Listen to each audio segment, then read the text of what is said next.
A keynote speaker who will tell us about Toastmasters. And many of you know Fred Curry, who has worked as an engineer at the PUC for many years, he was an advisor to a commissioner, and he was, when he retired a few years ago, he was the program manager in the water branch. So it's time for us to hear Fred Curry's speech, so help me welcome Fred Curry.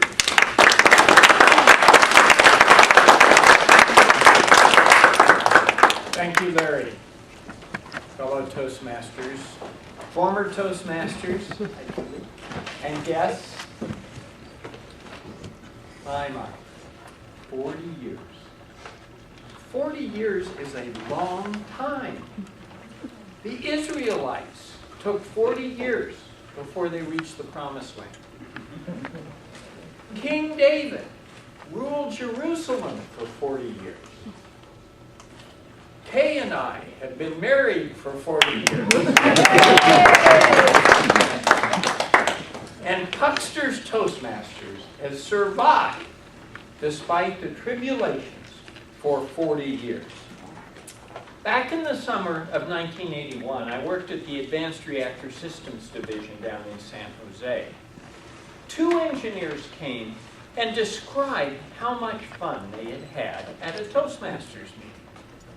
I never got a chance to go to that club, but I knew I wanted to investigate Toastmasters. So when I came to work for the PUC in 1982, I joined Toastmasters. 10 years, Pucksters, 10 years after the club was formed. I'd like to reminisce a little about how Pucksters changed me and my life over the last 30 years. And they were important changes. From the beginning, Pucksters taught me a lot. First, of course, I learned to give speeches. I didn't say I learned how to speak.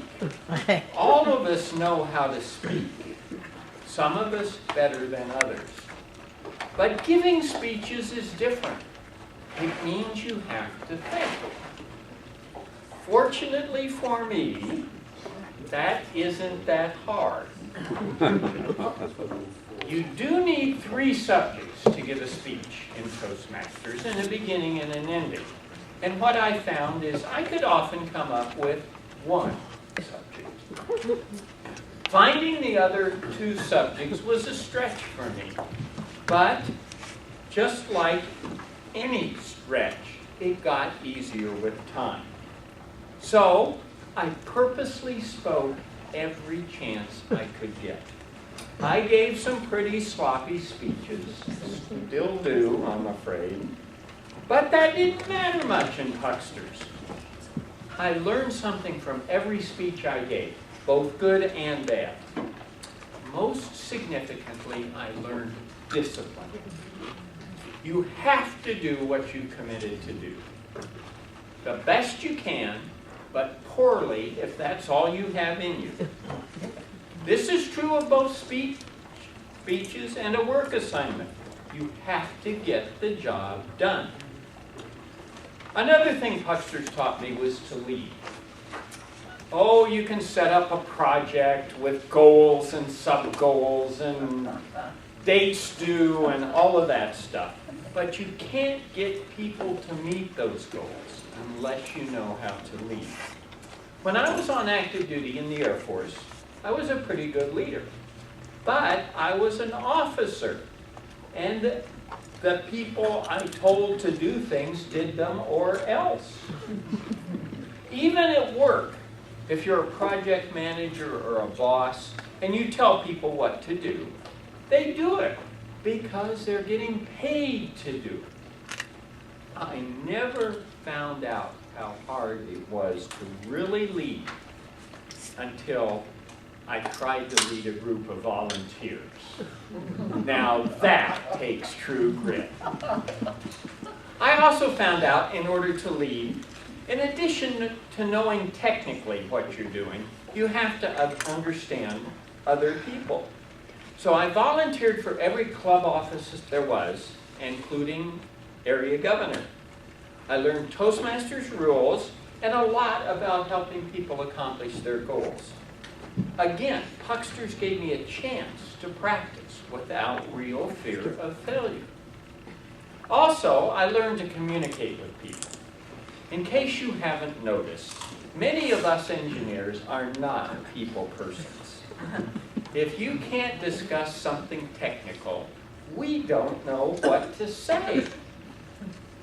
In Toastmasters, I met many other kinds of people.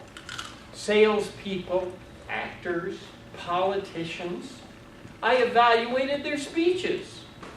I tried to figure out what they were trying to communicate and attempted to feed back to them what I could to help them do that. I learned to listen and respond to people.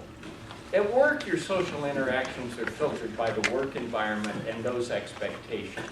In Toastmasters, they're not. Toastmasters membership allows you to experiment with various means of communication and get away with them. You can clown. You can bore people. You can be serious and you can be brusque. It all works to help us try new things. And we can look to other Toastmasters to expose us to their ways of communicating and teach us how to benefit from them. You know, when you're retired, as I am, the Daily Mail is a big event. If the postman skips me or it's a holiday, I feel a pang of disappointment. Well, I feel the same when I miss Pucksters. You are my weekly mail. So, hang in there, people. Over the past 30 years, I've had the pleasure of being associated with a lot of good, friendly folks who have expanded my horizons and accepted me for what I am. I salute you and Pucksters and wish you the same positive experience that I have had for the time we've spent together and the many fine things we've done. I thank you. I'm not done yet. People will always need a safe place to practice, learn, and develop personally and professionally. To my mind, that's what Pucksters is all about. And, finally, to that great organization, Pucksters itself, my friend and mentor, I challenge you in the future with the profound words of that late, great philosopher, Lawrence Peter Barrow. If you come to a fork in the road, take it.